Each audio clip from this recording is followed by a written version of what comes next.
안녕하세요. 사연에 빠지다의 DJ 민영입니다. 오늘은요, 정말 가슴 따뜻해지는 사연인데요. 사람마다 저마다 가지고 있는 지혜가 다르다고 하지만 오늘 사연자님의 시아버지의 지혜는 정말 감탄할 만한 지혜인 것 같아요. 오늘의 사연 어떤 내용일지 함께 만나볼게요.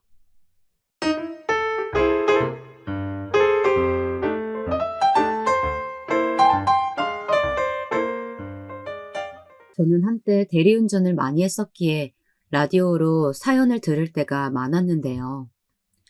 요즘 시대엔 유튜브로도 이런 세계를 즐길 수 있다는 것이 새삼 신기하네요. 그래서 즐겨 듣고 있던 와중에 아무래도 라디오보다는 여기 유튜브가 제 얘기를 전하기 편할 것 같아서 사연을 보내게 되었습니다.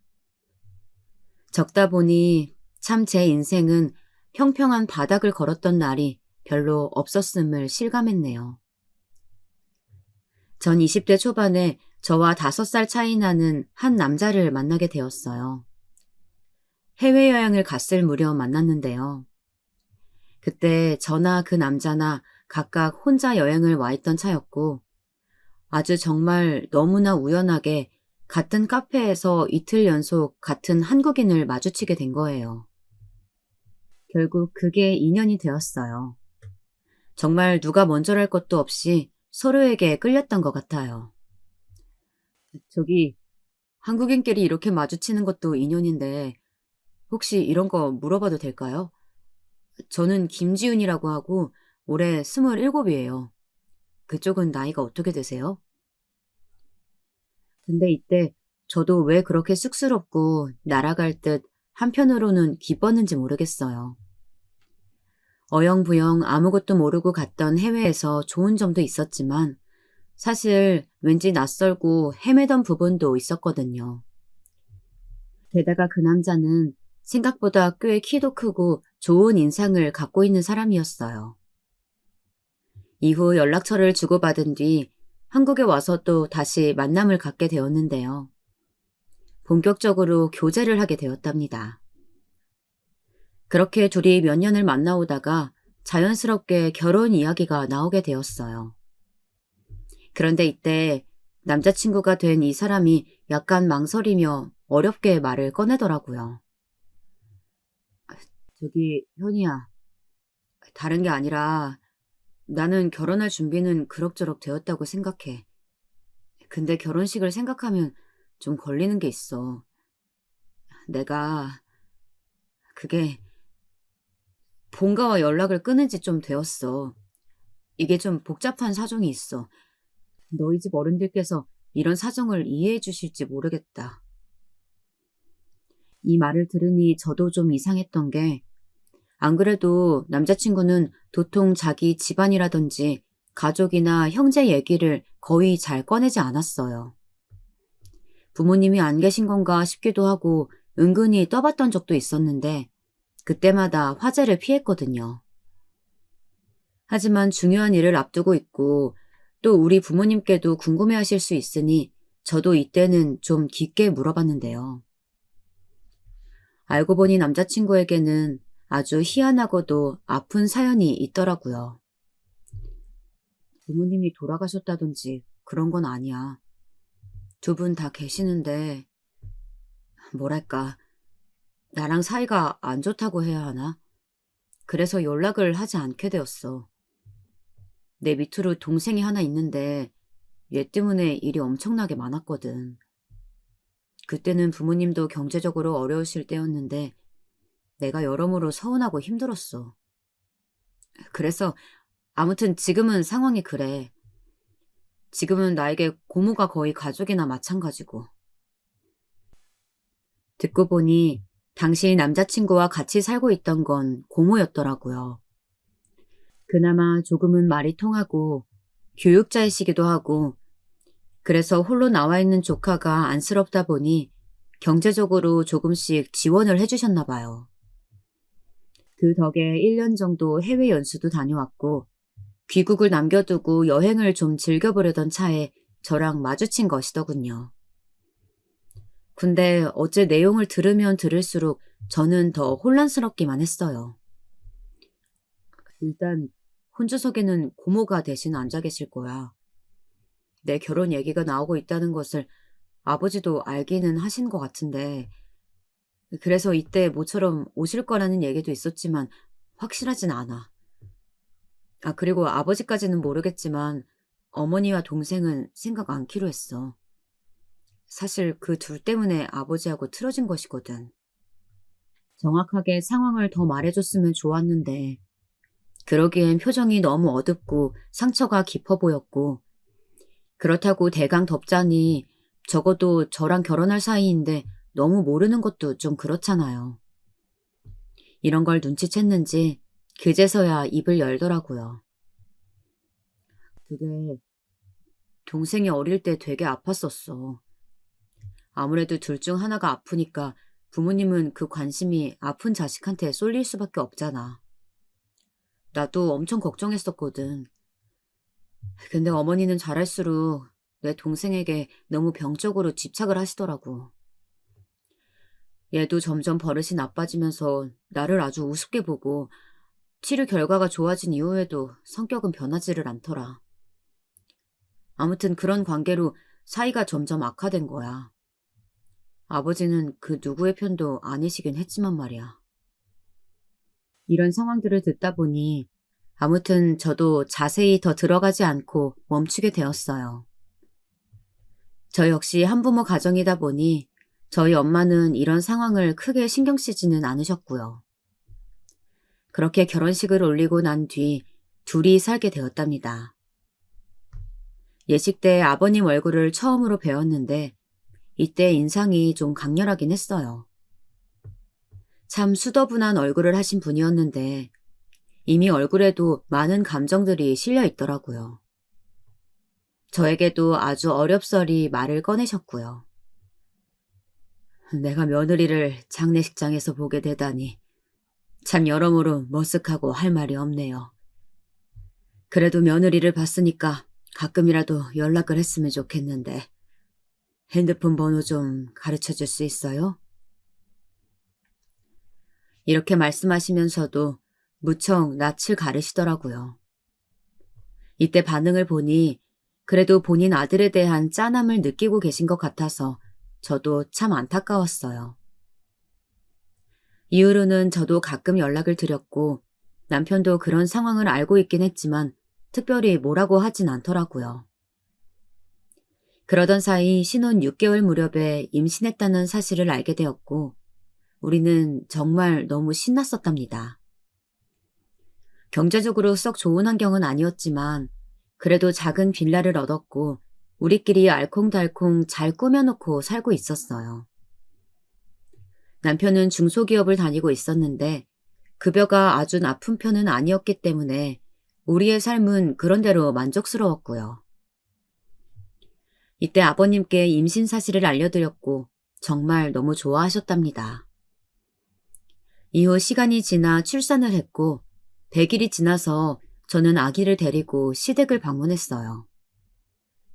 남편은 자기도 자식을 낳아보니 감회가 달랐던지 이때 못 이기는 척 가게 되었는데요. 그런데 이때 처음으로 시댁 방문을 하고 나서야 저는 남편의 기분을 좀 알겠더라고요. 이때 처음으로 도련님과 어머님을 마주하게 되었는데요. 어머님은 저와 남편을 보고 별로 아무런 반응이 없었어요. 근데 도련님 성격이 되게 별나더라고요.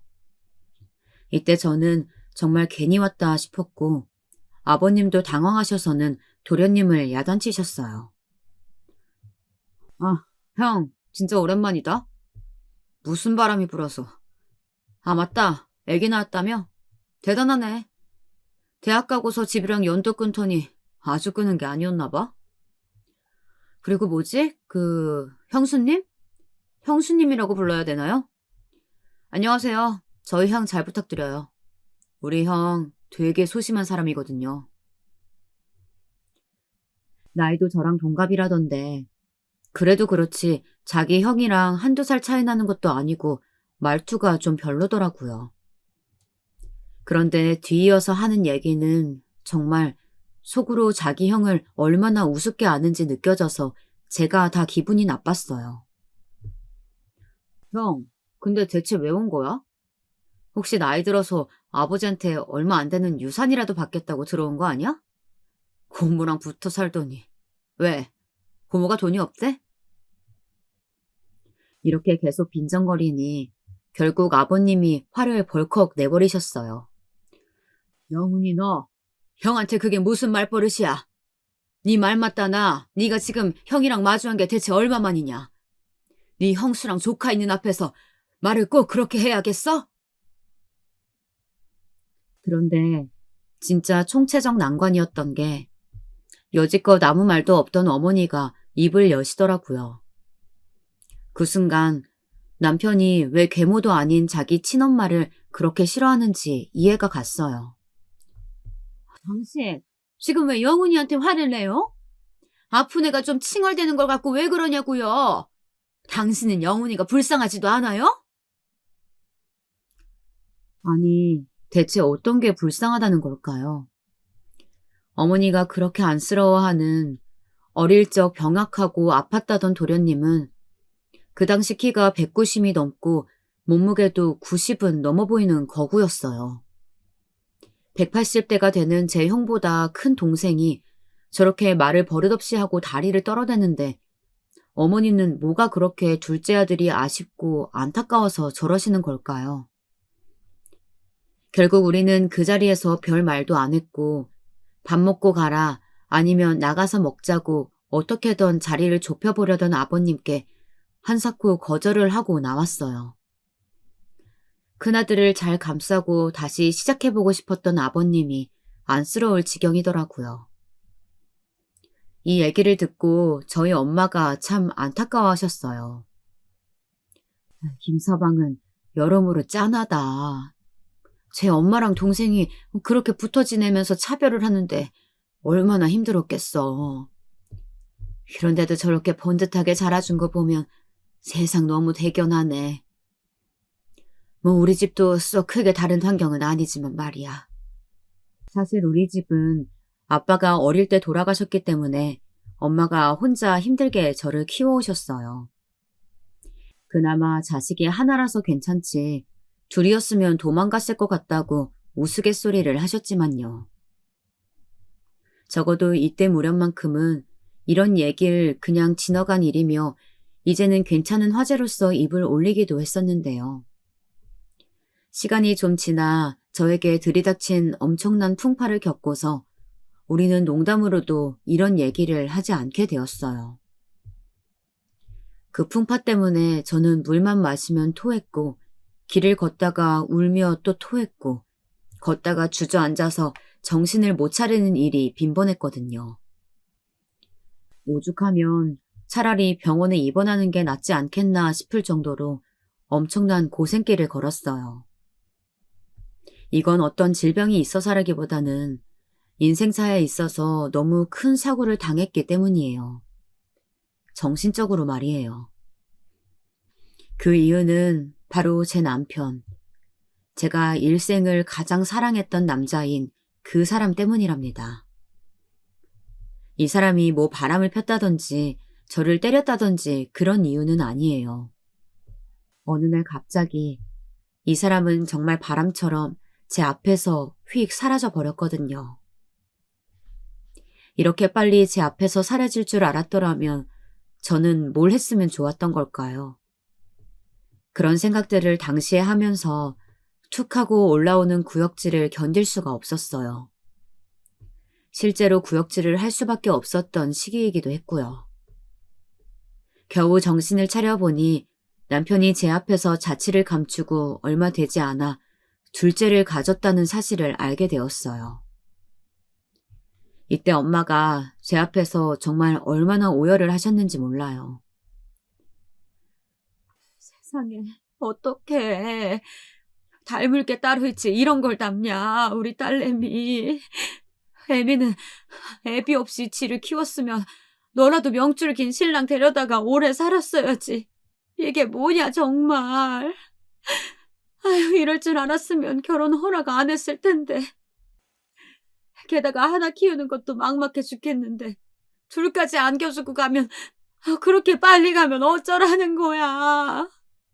엄마의 말처럼 제 남편은 아주 어이없는 다중 추돌 사고로 인해서 제 곁을 떠나게 되었습니다. 정말 언제나처럼 남편이 아주 평범하게 지났던 출근길.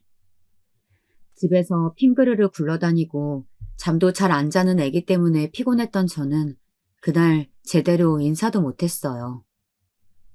밥 한 끼도 그날 딱히 먹여주지도 못했고 남편은 저에게 다정하게 웃으면서 말했어요. 그게 그렇게 장내 내내 가슴이 찢어지도록 저를 아프게 했어요. 현이야, 너 눈곱이나 떼.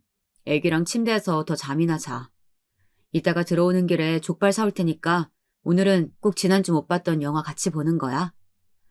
나는 이거 귤이랑 호빵 챙겨갈게. 얼른 더 자. 이러면서 남편은 얼른 현관문을 나서버렸어요. 행여나 제가 부담스러울까봐 미안해할까봐 그랬던 것 같아요. 그리고 나서 시간이 얼마나 지났을까요? 저는 정말 그때 바보처럼 남편 말대로 아기와 더 자고 있었어요. 머리가 아프도록 진동소리가 들려 겨우 손을 짚어가며 전화를 받았고 비로소 남편에게 어떤 일이 일어났는지를 알게 되었답니다. 그 당시 일어났던 사건들을 후에 정신을 차리고 다시 보니 뉴스나 인터넷 기사로 아주 짧게 몇 줄 남짓하게 훑고 지나가 버렸어요. 전 이게 너무 낯설고 험상궂게만 느껴졌습니다.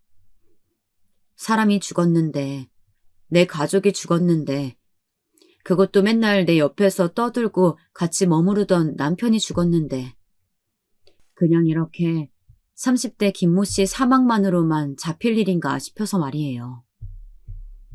정말 세상 별의 별일 다 시비 걸고 싸우고 싶을 정도로 제정신이 아니었어요. 이때 저를 대신해서 엄마가 어렵사리 아버님께 연락을 드렸고 아버님은 그때 장례식장에 오셔서 너무나 비통하게 서 계셨습니다. 이렇다 쉽게 어떤 말도 하지 못한 채 아들의 영정사진을 보며 조용히 눈물만 흘리셨고요.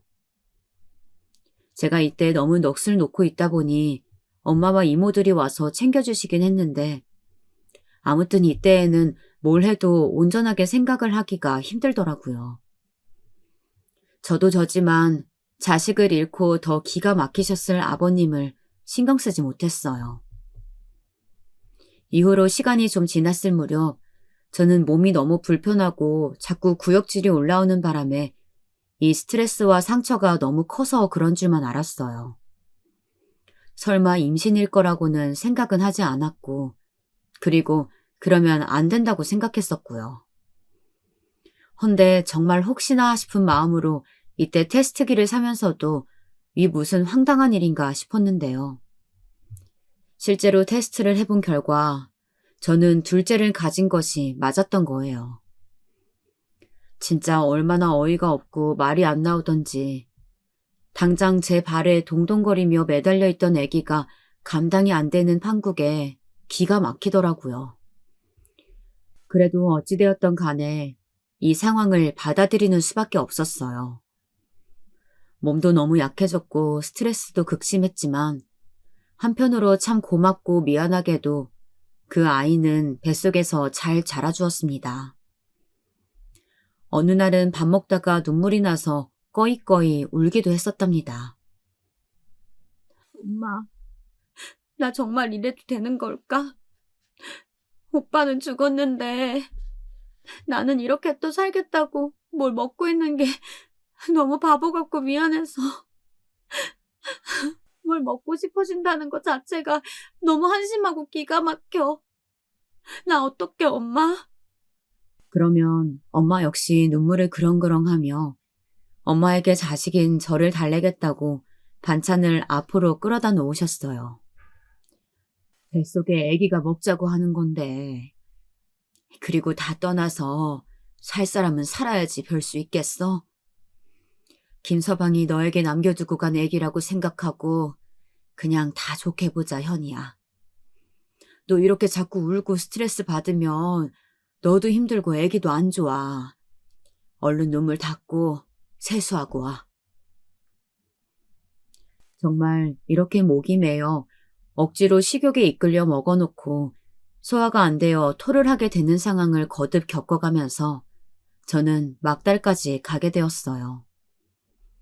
나중에 아버님께 연락을 드렸더니 지치고 우울해 보이시는 와중에 엄청 놀라셨고 순간적으로 목소리가 밝아지시더군요. 아이고, 너가 정말 너무 고생이 많구나. 어떡하냐. 너무 미안하고 그 와중에 또 고생하는 것 같아서 참 할 말이 없다.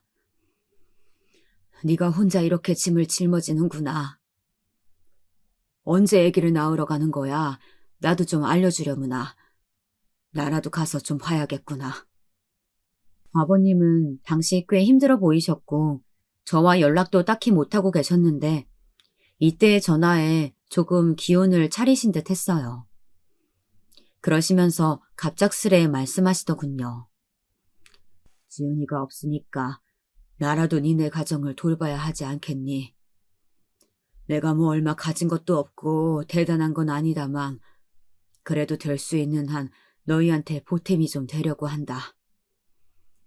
혼자서 아이 키우는 게 보통 일이 아닐 거야. 나한테 언제든 편하게 연락해 주거라. 이때 말이라도 정말 감사했고 저도 마음이 많이 약해져 있던 터라 예정일과 병원을 알려드리긴 했어요.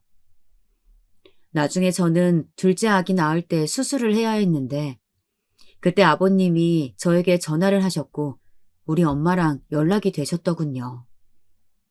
수술 날도 오셨고 병원비며 모든 것들을 다 아버님이 계산하고 가셨어요. 그리고 저는 한창을 회복이 잘 안 되어 있다 보니 엄마와 함께 지내면서 애들을 돌보고 있었는데요. 그때 정말 여러모로 상황이 너무 최악이었답니다. 엄마도 형편이 좋지는 않았기 때문에 일은 하셔야 하고 저도 그다지 넓지 않은 집에서 생활하면서 남편의 수입도 적금도 많지 않고 아무튼 상황이 어려웠어요. 그렇다 보니 아버님이 집으로 가끔 오셨고 큰애라도 봐주셨었어요. 이런 부분들이 감사하고 잘 있어 보려고 했는데 둘째를 가졌을 때 당시 스트레스가 너무 심했던 건지 제 건강은 좀처럼 나아지질 않더라고요. 남편을 잃은 지 얼마 안 되어서 임신 확인을 하고 내내 몸과 마음이 괴로운 상태로 출산을 하고 나니 조리를 해도 더 힘들었어요. 이후로 추가적인 다른 병들도 심하지 않은 상태로 발견이 되었고 하나하나 다 잡아가다 보니 몸이 너무 축나더라고요. 어머니도 일을 하셔야 하니 저를 봐주실 수도 없고 곤란해하던 차에 아버님이 갑작스러운 제안을 하셨어요. 예미야, 그러지 말고 애들 돌보기 힘든데 그냥 우리 집으로 들어와 있거라. 아무렴 여기 사람들이 더 많지 않냐. 너 몸 힘든 데다가 애들만 여기 보내놓기에도 마음 불편할 테고 내가 집에서 같이 오며 가며 봐줄 테니까 여기 들어와 있어라. 그게 낫지 않겠니? 이때 약간 저도 이 동아줄이라도 잡아야 하나 싶으면서도 거의 왕래가 없었던 어머니와 도련님을 생각하니 썩 내키지가 않더라고요. 그래도 어쩌겠어요. 방법이 있다면 그쪽이라도 잡아봐야 하는 수밖에요.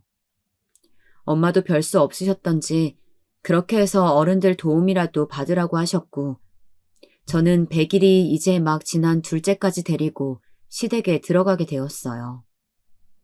그래도 아파트고 우리 집보다 넓은 평수고 작은 방 하나를 치워서 내주신 다음 거실까지 애기들 돌볼 용도로 내주셨어요.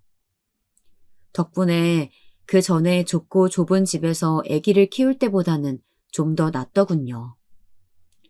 하지만 환경적으로는 나아졌을지 몰라도 어머님과 도련님을 함께 마주하며 부대끼는 상황은 결코 쉽지 않았습니다. 초반에는 어머님도 자기 손주들이 신기한지 좀 봐주시더니 나중에는 본인도 몸이 안 좋다고 하시면서 아버님과 다투시더라고요. 당신은, 당신 마누라 상태는 생각도 안 하고 저렇게 애들을 집으로 들여오면 나는 어떻게 쉬라는 거예요? 나도 건강 상태 최악인데 당신 진짜 너무하는 거 아니에요? 이 말에 저희도 얼마나 눈치가 보이던지. 실제로 어머님도 혈색이 좀 나빠 보이시긴 하더라고요. 그런데 아버님은 더 이상 물러설 수가 없으셨나 봐요. 당신 아픈 거 나도 알아. 그래서 나도 최대한 하고 있잖아. 병원 데리고 다니고 당신에게 해줄 수 있는 건 뭐든 다 하려고 노력하고 있어. 근데 그럼 나는 대체 어떻게 해야 하나? 당신도 힘들어 죽겠지만 죽은 큰애 생각은 안 해? 그 밑에서 저렇게 식솔들 딸려 있는데 지네들 그럼 어떻게 버텨야 해? 서로 불편하겠지만 그래도 같이 사는 수밖에 없잖아. 좀 이해 좀 해달라고. 이렇게 상황이 넘어가는 듯 했지만 어머님도 갈수록 병세가 나빠지시니 화내고 짜증낼 때가 많으셨어요. 진짜 집안에 아픈 사람 둘에 남의 손이 절실히 필요한 애들까지 둘이 있으니 좋은 분위기가 나올 수가 없겠더라고요. 이 와중에 도련님은 진짜 할 말이 없어요. 어릴 때 아프셨다고는 하지만 사실상 여기서 가장 건강한 존재라고 보여지거든요. 왜냐면 정말 하루가 멀다 하고 맨날 술 마시고 새벽에 들어오고 여자들도 어찌나 만나고 다니는 건지 집 앞에 웬 여자가 나타나서 깽판을 부린 적도 있었어요.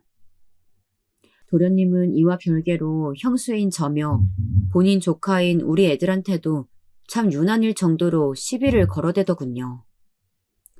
형수님은 우리 형 가고 나서 뭐 집이며 뭐 재산도 없어요? 그거 처분하고 사돈 어른이랑 같이 살아도 됐을 것 같은데 왜 굳이 여기로 들어왔대요? 우리 엄마가 손주 봐줄 거라고 생각한 건 아니시죠? 알다시피 우리 엄마 지금 암으로 고생하고 있는데 한창 젊은 형수가 여기 와서 이렇게 요양하고 있을 일인지 이해가 안 가서요. 딱히 기분 나쁘게 듣지는 마세요. 저도 이 집 자식이니까 엄마 편 들 수밖에 없지 않나요? 이렇게 살살 치고 빠져버리는데 제가 뭐라고 반박하려고 하면 그냥 휙 나가버리더라고요. 얼마나 말을 기분 나쁘게 하는지 몰라요. 남편이 왜 그렇게 동생을 징글징글하게 생각했는지 알겠더라고요. 아, 형수님, 기분 나쁘세요? 뭐 그리 화난 표정을 지으세요? 저도 이 집 사람인데 이 정도 말도 못하나요? 좋은 하루 되세요, 그럼. 맨날 이런 식으로 지 할 말 다 해놓고 약을 잔뜩 올린 다음에 쓱 사라져 버렸어요. 그래도 아버님은 퇴근 후에 늘상 아이들을 봐주셨고 사실 연세 많으신 아버님이야말로 이 집에서 가장 바쁘고 힘들게 사시는 것 같았어요. 늘 죄송할 따름이었죠. 그런 와중에 집에 또 다른 큰일이 생기게 되었는데 이 부분이 저도 살면서 늘 불편했던 부분이었지만 어머니의 병세가 점점 더 악화되시니 이윽고 그만 가족 곁을 떠나게 되셨어요. 같이 살 때 이미 워낙 몸이 안 좋으셨기 때문에 크게 접촉할 일은 없었지만 어찌되었건 시어머니셨으니 마음이 좋지 않고 늘 무거웠어요. 웬만하면 저도 다른 방도를 찾고 아프신 어머니와 함께 살고 싶지는 않았는데요. 사실 남편 앞으로 남겨진 것도 별로 없고 그것도 아버님께서 아이들 장례를 위해 갖고 있고 다른 돈은 절약하라며 제안을 하셔서 어쩔 수 없이 들어왔던 거예요. 이런 이유가 있다고 한들 여러모로 뭔가 다 제 탓 같기도 하고 마음이 너무 힘들더라고요. 이때도 집안 분위기가 축 늘어져 있었는데 그 와중에 저를 죽을 듯 물고 늘어지는 도련님을 아버님께서 엄청 야단치셨어요. 그만해라 영훈아. 이 집에서 지금 마음 편한 사람이 어딨어. 네 형수 탓하기 전에 네 행실이나 다시 봐라. 그러는 너는 네가 그렇게 끔찍하게 아끼는 엄마 두고 엄마 아플 때 뭘 했냐? 네 형수가 엄마 죽 끓이고 애 보고 그럴 동안 너는 뭘 했냐고. 이렇게 아버님이 그나마 제 역성을 들어주셨고 성격 나쁘고 맨날 제멋대로였던 도련님은 더 이상 못 견디겠다면서 혼자 집을 구해서 나가버렸어요. 진짜 어이가 없더라고요. 심지어 그 독립하는 돈까지도 아버님에게 단단히 요구를 해가지고 챙겨 나갔더군요. 이런 모습을 보고 있자니 여러모로 아버님의 상황이 점점 더 안쓰럽게 느껴졌어요. 어릴 적 둘째 아들이 아파서 큰아들을 못 챙겼고 성인이 되어서 큰아들은 집을 나가버렸고 나중에 장가를 갈 무렵 겨우 연락이 되어서 좀 챙기려고 했더니 사고로 떠나버렸잖아요. 그렇게 해서 손주와 며느리를 챙겨서 힘들게 걷어들이셨는데 얼마 안 가서 아내도 몸이 아파 곁을 떠나셨고 둘째 아들이 또 반항을 하면서 집을 나가버렸으니 정말 얼마나 피로하실까 싶었어요. 저라도 이런 마음을 헤아려야 할 것 같아서 아이들이 4살, 2살이 되던 해부터 다시 직장을 나가게 되었어요. 어린이집에 맡기고 중간중간 아이들이 아프고 열이 펄펄 나서 다시 울며 데려오던 때도 있었지만 말이에요. 그때마다 아버님은 저를 외려 더 달래주셔서 더 속상하고 죄송하더라고요. 애미야, 너무 무리하지 마라. 너 요즘 잠도 제대로 못 자는 것 같구나. 새벽에 자고 새벽에 일어나서야 되겠어? 주말에는 너도 좀 늦잠 자고 그러무나. 그러시면서 국을 왕창 끓여두시기도 하고 주말에는 본인이 일찍 일어나셔서 손주들 데리고 공원도 다녀오시고 이런 부분이 가끔 눈물 나기도 했어요. 제가 친정아빠가 안 계셔서 그런지 가끔 너무 힘든 시기에는 별 생각이 다 들더라고요. 우리 아빠가 있었다면 저렇게 손주들을 봐주셨을까? 이런 마음 말이에요. 그 정도로 아버님은 우리 애들과 저를 배려해 주셨고 가끔씩 하시는 말씀에 혼자 울컥할 때가 있었어요. 지훈이도 보내고 니네 어머니도 보내고 영훈이도 저리 나가버려서 연락도 안 되고 있지만 그래도 요즘 들어서 나는 다시 사는 맛이 나는구나. 가족들끼리 부대끼며 사는 맛을 제대로 못 봐서 그런지 요 2 녀석들이 나한테 들러붙어서 좋아하는 걸 보면 참 마음이 찡해. 내가 아들들을 나란히 못 누려봐서 그런가 보다. 나는 그저 애미 너한테 너무 고맙고 미안할 따름이다. 아버님의 이런 말을 들을 때마다 너무 감사하고 죄송했고 이렇게 함께 키워주시고 돌봐주신 덕분에 큰애가 초등학교에 들어갈 무렵까지 겨우겨우 버틸 수 있었어요. 일하는 저 대신 어린이집 학부모 참관 수업도 가주시고 주중에 녹초가 되어 주말에 쓰러진 저를 대신해서 애들과 공원에도 가주셨거든요. 생활비는 정말 제가 온몸을 다 흡사해가며 벌었기에 특별히 크게 걱정은 없었지만 애들에게 잘해주지 못하고 집안일을 신경 쓰지 못하는 부분들을 아버님께서 오롯이 챙겨주셨어요. 그렇게 큰애가 초등학교에 들어가고 얼마 되지 않아 한동안 그저 다람쥐 쳇바퀴 돌듯 반복되어지던 일상 안에 큰 사건이 또 하나 스며들게 되었습니다. 바로 다름 아닌 아버님의 최장암 판정 말이에요. 이때 아버님이 소화도 잘 못하시고 여러모로 몸에 불편한 것들이 많아 보이셨는데 계속 병원 진료를 미루셨거든요. 자꾸 별일 없을 거다 하며 미루시는 것을 어느 순간부터 스스로도 불편함을 직감하시는 것 같아 억지로 모시고 갔습니다. 그랬는데 세상에 최장암 판정이라뇨. 게다가 우리가 이 상황을 발견하게 된 것은 상당히 늦은 시기였어요. 아버님도 초반에 많이 충격을 받으셨지만 갈수록 덤덤한 모습으로 말씀을 하시는데 그게 더 마음이 아프더라고요. 영훈이 이 녀석, 제 아빠 아픈 건 알고 있으려나. 자식이라고는 지 하나밖에 없는데 어쩜 그렇게 연락을 안 하냐. 보다 안 되겠어서 제가 도련님께 연락을 했는데 그때 도련님의 반응은 정말 차라리 거짓말이었으면 좋겠다 싶을 정도의 어이없는 대답이었어요. 아버지요? 아버지가 췌장암이요? 아, 언제부터요? 아, 진짜 어떡해. 이렇게 놀라시길래 뒤늦게라도 알려드리길 잘했다고 생각하고 있었는데요. 이 뒤의 반응에 저는 너무 기가 막혀서 화가 났어요. 형수님, 대체 형수님은 뭐 하신 거예요? 우리 아빠가 무슨 형수님이 부려먹는 노예도 아니고 나이 많은 노인네를 그렇게 바쁘게 굴려가면서 혹사시키면 어떡하냐고요. 맨날 아빠가 애들 뒤치다거리나 하다가 저 모양 된 거 아니에요. 형수님이 책임질 거예요? 아, 진짜 성질나네, 정말. 정말 시동생의 이런 말을 듣고 뒤집어지지 않을 사람이 있을까요? 저는 정말 어찌 반응을 해야 될지 몰라서 부글거리는 속을 안고 참고 있었는데요. 도저히 안 되겠어서 한마디 했는데 싸움이 커졌어요. 도련님, 어쩜 말씀을 그렇게 하세요? 도련님이야말로 아버님이 저희와 지내는 수년 내내 집에 들리신 적이라도 있으세요? 아버님 생신이며 명절이며 이런 것들은 다 어쩌셨어요? 이것도 아버님께서 알려드리라고 해서 제가 전화 드린 거예요. 안부 전화는커녕 차단까지 해주셨다면서요. 어떻게 그러실 수가 있어요? 이랬더니 돌아오는 말이 너무 가관인 게 눈앞에 있었으면 진짜 험악하게 싸웠겠더라고요. 와, 형수님, 지금 뭐 제 탓이라도 하고 싶은 거예요?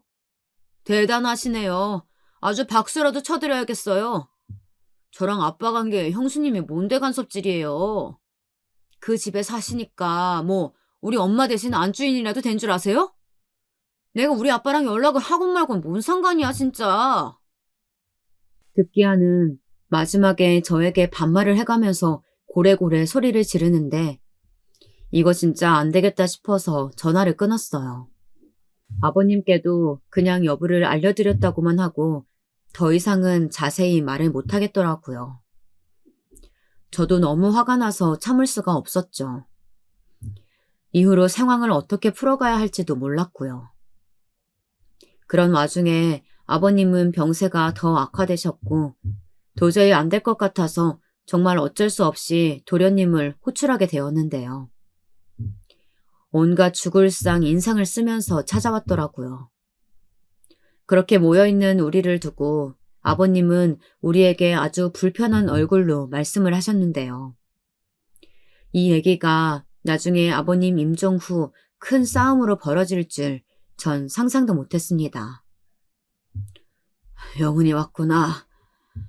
애비가 지금 이래서. 그래, 잠깐만. 이러시면서 힘들게 숨을 고르며 말씀을 하셨어요. 현재 살고 있는 아파트가 전 재산이시니 이걸 처분해서 도련님에게 반을, 그리고 저와 아이들에게 반씩 이렇게 나눠서 처분을 하라고요. 이 말씀을 하고 계시는 와중에도 도련님은 표정이 좋지 않았어요. 저는 단순히 자기 아버지가 저렇게 아프니 속상해서 그런 줄 알았는데 몇 번이나 그렇게 싫은 일을 당해놓고도 너무 순진했던 걸까요?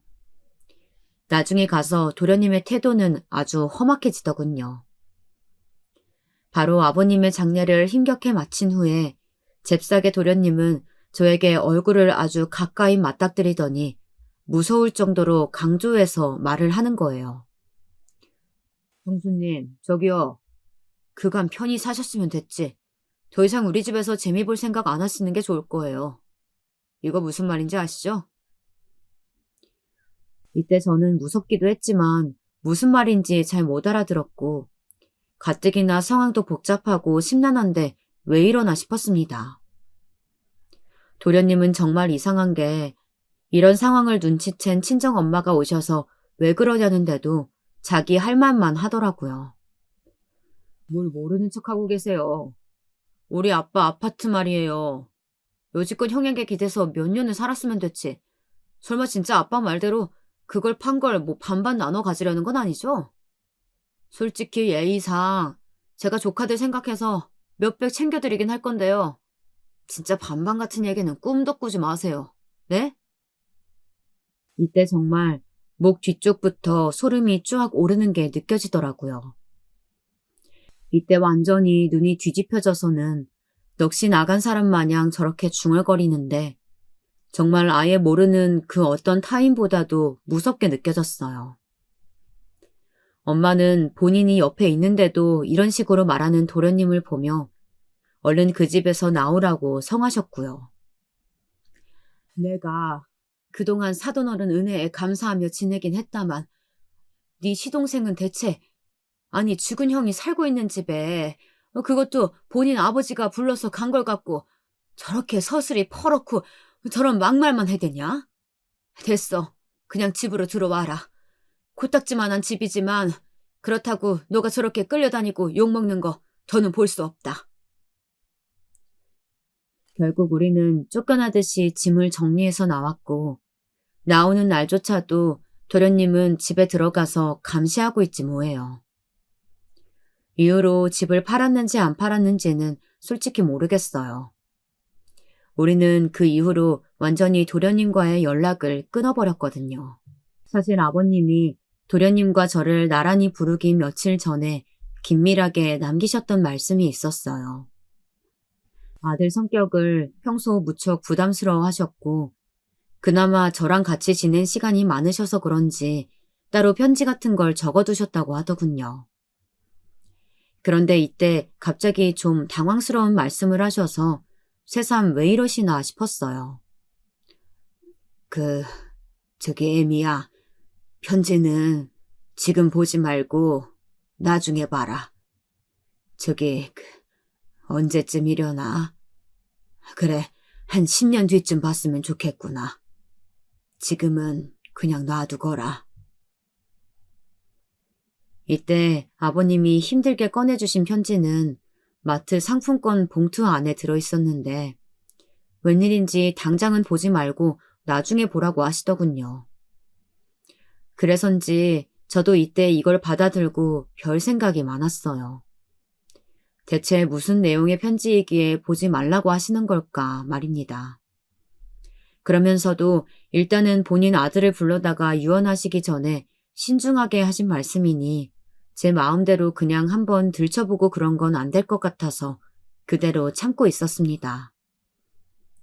이후로는 저도 그 편지와 다른 짐들을 챙겨서 나왔고 솔직히 잊고 있지는 않았어요.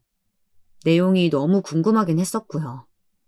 아무리 생각해봐도 이 복잡한 가정사에 대한 내용이 아닐까 싶더군요. 엄마에게도 한 번쯤 상의를 했더니 엄마 역시 저랑 비슷하게 생각하시는 것 같았어요. 세상이야. 아들이랑 며느리 있는 곳에서 이미 결정을 하셨고 내가 볼 땐 네 새아버님이 뭔가 가정사 비밀이라도 갖고 계신 거 아닐까 싶다. 아휴, 그날 장례식 때 내가 네 시동생 제대로 봤는데 정말 치가 떨리더라. 너는 왜 그간 말을 안 했어? 웬만한 시누이들도 그만큼 시누짓은 안 하겠더라. 어떻게 자기 죽은 형 부인한테 얼굴을 그렇게 맞대가면서 어른인 내가 뒤에 있는데도 마다 않고 무섭게 말을 해대는 거냐?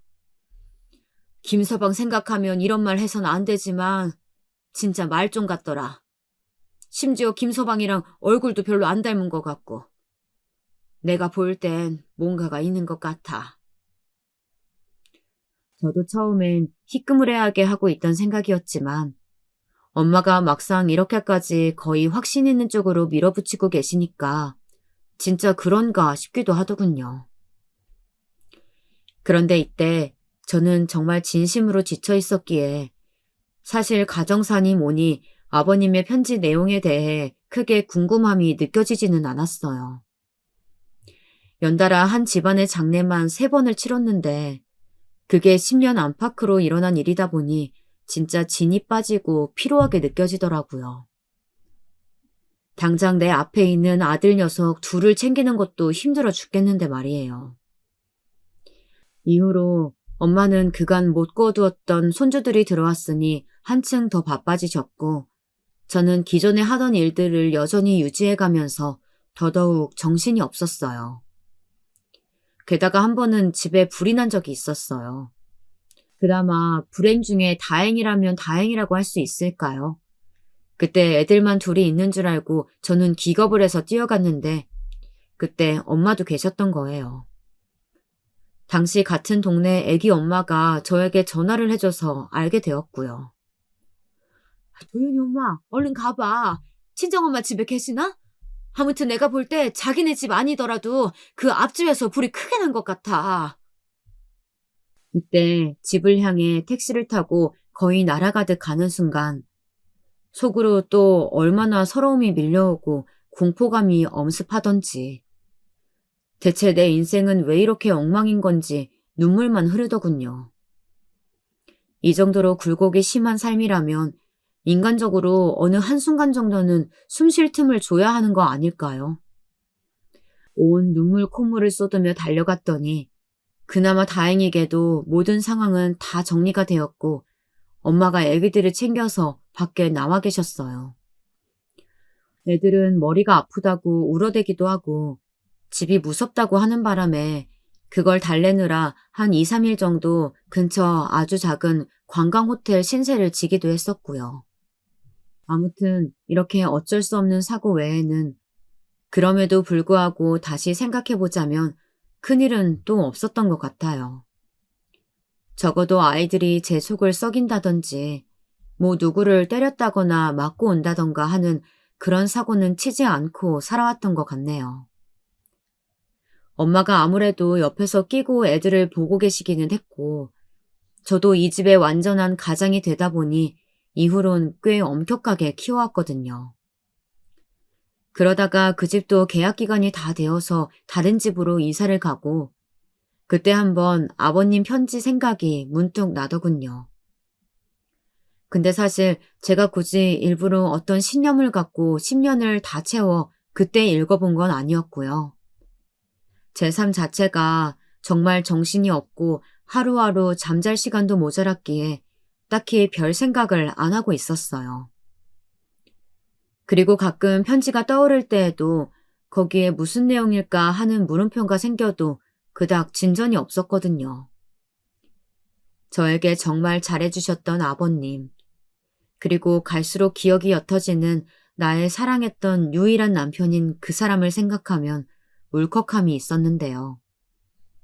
그건 못지않게 막판에 도련님으로부터 그런 일을 당하고 잠깐의 공포감을 느꼈던 걸 생각하니 한동안은 이 집안 기억을 좀 접어두고 싶었어요.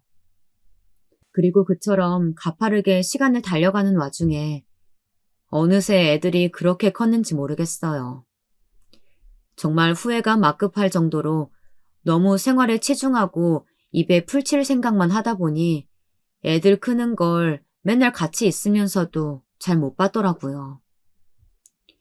그러다 큰아들 도윤이가 곧 있으면 대학에 들어가게 될 상황이었기에 시기에 맞춰 나름 고3 엄마답게 여러 가지 준비를 하고 있었답니다. 그 좁은 집에서 방을 하나 비워주고 싶은 마음에 좁디 좁은 베란다 쪽으로 짐을 비우려고 여러 가지 정리를 하고 있었어요. 근데 문득 그때 시기를 살짝 넘겨버린 채로 그 자리에 있는 아버님의 편지를 보게 된 거예요. 너무 오랜만에 본 거라 저도 살짝 기억이 애매했고 저게 무슨 상품권이었더라 싶더군요. 그런 생각으로 봉투를 열어보니 종이 한 장이 2~3번 접혀서 들어있었어요. 그걸 펼쳐보는 순간 아, 이게 아버님 편지였구나 싶었습니다. 첫 줄부터 저를 부르는 말씀에 생각이 많아지려던 찰나에 대체 무슨 말씀을 하고 싶으셨기에 그렇게 꽁꽁 묻어두셨던가 싶더군요. 그런데 이후로 이어지는 편지 내용은 이전에 저나 엄마가 전혀 생각지도 상상도 못했던 내용이었어요. 어쩌면 제가 하도 도련님에게 당했던지라 정말 진짜 친아들이긴 할까, 어디서 데려오신 게 아닐까 했던 그런 가족관계 진실 같은 얘기도 아니었고요. 이건 다시 떠올려봐도 그 당시에 제가 어지간히 도련님으로 인해 힘들었고 친정엄마조차 벼르고 있었던지라 우리의 생각이 너무 선을 넘은 것 같기도 해요. 아무튼 그 안에 들어있던 내용은 정말 전혀 생뚱맞은 갑작스러운 돈 얘기가 적혀 있었어요. 그것도 그 얼마 안 되는 몇 줄 안에 말이에요. 애미야, 도윤이와 명륜이 낳고 키우느라 고생이 많았구나. 할애비가 되어서 어떻게든 손주들 대학 갈 때 도움을 주고 싶었다. 영훈이를 생각하니 너에게 참 부끄러운 얘기지만 신뢰가 가지를 않는구나. 할애비로서 경제적으로 보탬이 되고 싶어서 다른 곳에 부탁을 해두었다. 이쪽으로 연락해서 만나보거라. 아버님의 편지 안에는 정말 저렇게 적혀 있었어요. 그러면서 김영필이라는 이름과 함께 연락처와 주소를 적어두셨더라고요. 아버님의 친한 친구라고 쓰시고 그 옆에 저렇게 적어두신 건데 이때 얼마나 얼떨떨하고 실감이 안 나던지 한참을 붙들고 있었어요. 나중에 엄마에게 얘기했더니 엄마도 무척 당황하셨고요. 그러다가 말미에는 그럼 한번 연락이라도 해보라고 하시는 거예요. 어쨌든 네 시아버님이 그렇게 하라고 한 거잖아. 보니까 자기 아들이 못마땅하긴 했나 보다. 아마 그 아파트도 당연히 너 안 줄 거라고 생각하신 것 같네. 그리고 네 시동생 성격을 봐라. 그 안에 네가 뭐라도 네 아버님한테 받아 챙기는 것 같았으면 가만히 있었겠어? 아주 난리 부르스를 치면서 쫓아다녔겠지. 일단은 아버님이 좋은 마음으로 자기 손주들 보살피고 싶어서 챙겨둔 거 아니야. 그러니까 연락이라도 해봐. 엄마 얘기를 듣고 나니 저도 좀 그런 것 같기도 하고 이래나 저러나 연락이라도 한번 드려보는 게 맞지 않을까 싶어서 전화를 한번 걸어보았어요. 그랬는데 연락이 안 되더라고요. 없는 번호라고 나오길래 그냥 말았는데 엄마는 계속 권유를 하시더라고요. 그럼 주소라도 한번 찾아가 봐. 그래도 별 수 없으면 말아야지 뭐 어쩌겠어. 해볼 건 해보고 포기해야지. 네 아버님이 나중에 며느리가 애지간히 알아서 찾아가겠지 싶어서 맡겨놨을 텐데 그냥 그렇게 아무것도 안 하고 있으면 안 되지. 도윤이 명륜이 생각해서 한번 가보기라도 해봐. 어? 이때 저는 일도 많고 아들 대학 입학 준비 때문에 등록금이며 신경 쓸 게 많다 보니 주말에도 일을 하고 있었어요. 그래서 그냥 안 가고 말려고 하는데 하도 엄마가 재촉을 하시더군요. 결국 토요일 반나절 일을 빼고서는 주소대로 찾아오게 되었는데요. 세상에 아버님 친구분이라고 하셨던 김영필 씨는 그 자리에 안 계신 거예요. 그런데 일단 그분 가족분이 계시긴 하더라고요. 할머님이 한 분만 그 집에 살고 계셨어요.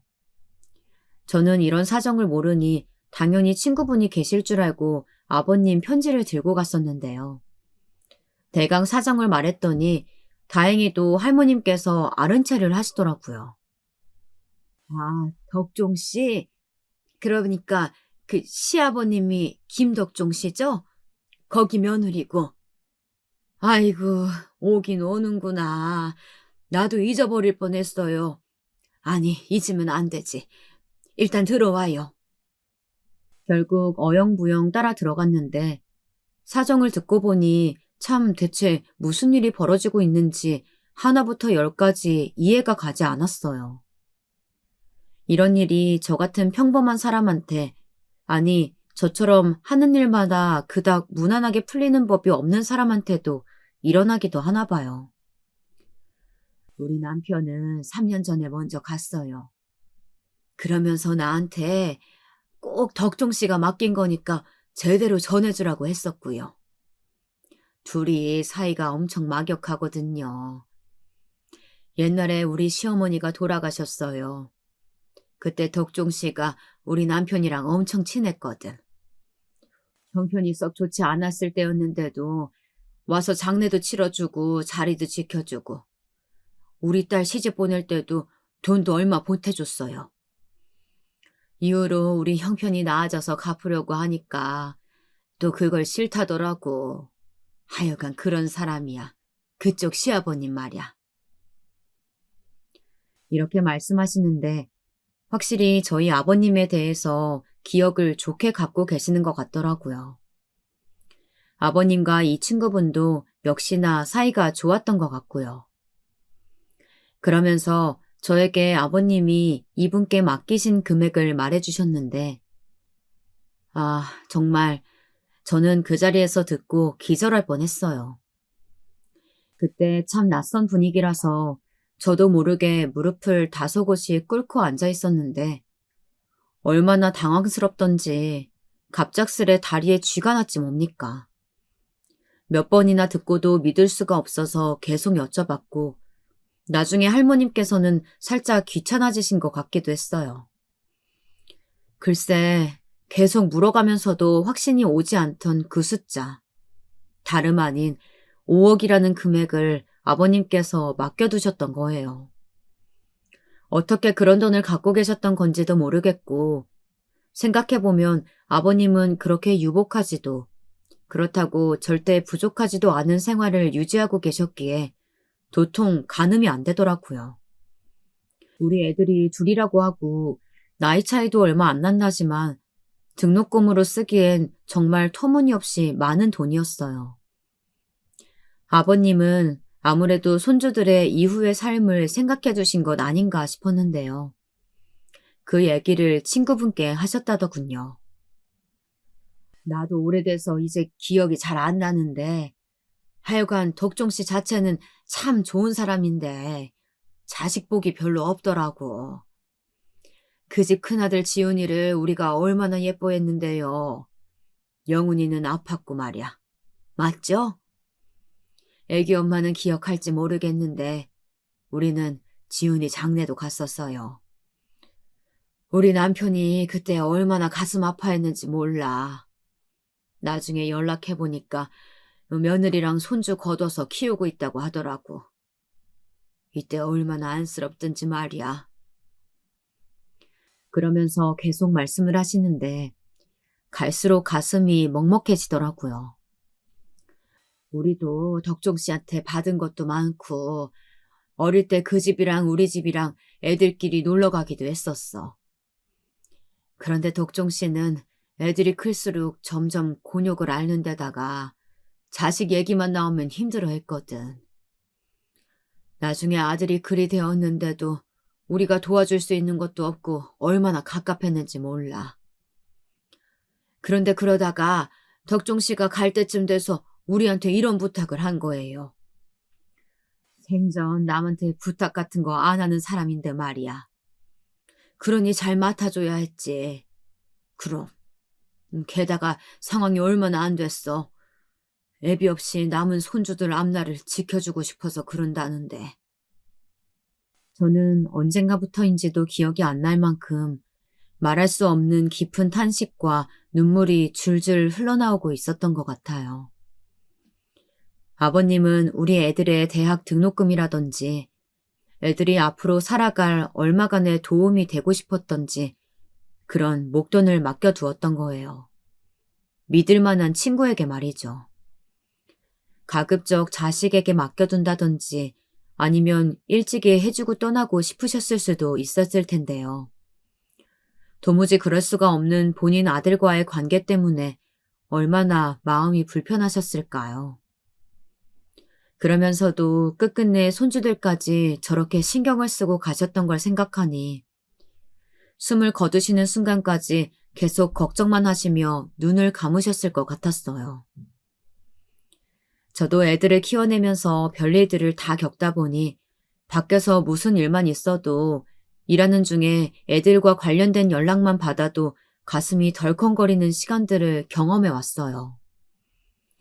내가 얘네들을 두고 사고라도 나서 먼저 눈 감으면 절대 안 된다는 생각을 하며 날마다 전쟁터로 달려나갔던 날들을 떠올리니 죽는 날까지 핏줄 걱정을 하셨던 아버님의 마음이 어떤지 감히 조금은 알 것 같기도 했어요.